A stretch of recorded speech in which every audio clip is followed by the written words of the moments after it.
44 പരാതിയോ അങ്ങനെന്തോ കേട്ടിട്ട് ഞാൻ പറഞ്ഞു.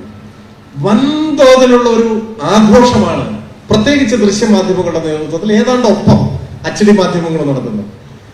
എന്താണ് വസ്തുത, യാഥാർത്ഥ്യം? ഈ പ്രചരണം സൃഷ്ടിക്കുന്ന പ്രതീതി എന്താണ്? എന്താ പ്രതീതി? അസുഖം ബാധിച്ചാൽ ഒരാൾ സർക്കാർ ആശുപത്രിയിലേക്ക് പോയിക്കൂടാ, പോയാൽ അപകടമാണ്, നിങ്ങളെ വയറ്റിനുള്ളിൽ ചിലപ്പോൾ കത്രിക ഇട്ടിട്ട് തുന്നും, നിങ്ങളെ കാര്യം പോക്കാണ്. ഇതല്ലേ അതുകൊണ്ട് ഒരു പ്രേക്ഷകന്റെ മനസ്സിലുണ്ടാവുക? സത്യത്തിൽ എന്താണ് സംഭവിക്കുന്നത്? രണ്ട് വശമുണ്ട്. ഒന്ന്, ശ്രീ ജോൺ ബ്രിട്ടാസ് കൂടെ പറഞ്ഞു, ശിശുമരണ നിരക്കിന്റെ കാര്യം അമേരിക്കയെ നമ്മൾ പിന്നിലാക്കി. ശിശുമരണ നിരക്കിന്റെ കാര്യത്തിൽ എത്ര ആഘോഷപൂർവ്വം ഏറ്റെടുക്കേണ്ട ഒരു കാര്യമാണത്.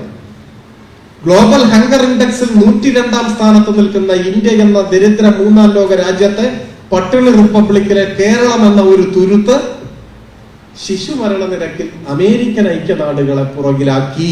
അതാണ് സംഭവം. ഇതിനിടയിൽ കഴിഞ്ഞ 2-3 ആഴ്ച മുൻപ് പുറത്തു വന്നൊരു വാർത്ത ഇതാണ്, ഇന്ത്യയിൽ ആദ്യമായി ഒരു ജില്ലാ ആസ്പത്രിയിൽ, ഒരു ഡിസ്ട്രിക്ട് ഹോസ്പിറ്റലിൽ ഹൃദയം മാറ്റിവെക്കൽ ശസ്ത്രക്രിയ നടന്നു. എവിടെ? ആർക്കെങ്കിലും പറയാമോ? എവിടെ?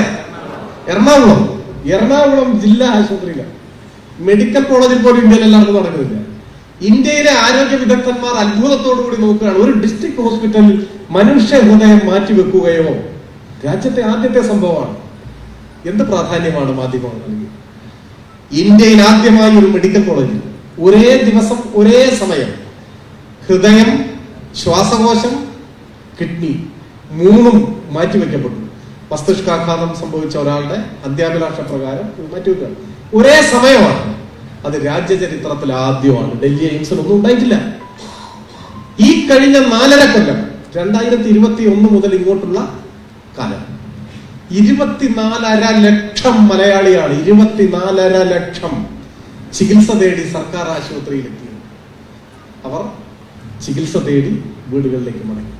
ആ 24.5 ലക്ഷം മലയാളികളുടെ ചികിത്സയ്ക്ക് വേണ്ടി സർക്കാർ ഖജനാവിൽ നിന്ന് ചെലവഴിക്കപ്പെട്ട പണം 7,702 കോടിയാണ്. ഇതൊരു സർവകാല റെക്കോർഡാണ്. അപ്പോഴാണ് പറയുന്നത് അതിന് 44 പരാതി ഉണ്ട് എന്നാണ്. 44 പരാതി, 24 ലക്ഷം പേര് ചികിത്സ തേടിയത്. ലോകത്തിലെ ഇത്തരം രംഗത്ത് ഉയർന്നു വരുന്ന പരാതികളുടെ 100-1 ഇല്ല. ഓപ്പറേഷൻ നടത്തിയപ്പോ കത്രിക അല്ല മറ്റു ഉപകരണമോ വൈറലായി പോയി, അത് ന്യായീകരിക്കാനല്ല, ഒരു ന്യായവുമില്ല. അത് മെഡിക്കൽ നെഗ്ലിജൻസ് ആണ്, തെറ്റാണ്, പെശകാണ്, അബദ്ധമാണ്. കൃത്യമായി പരിശോധന നടത്തി നടപടി സ്വീകരിച്ച് ആവർത്തിക്കാതിരിക്കാൻ ആവശ്യമായതെല്ലാം കൈക്കൊള്ളണം. അതേ ചെയ്യാൻ പറ്റും.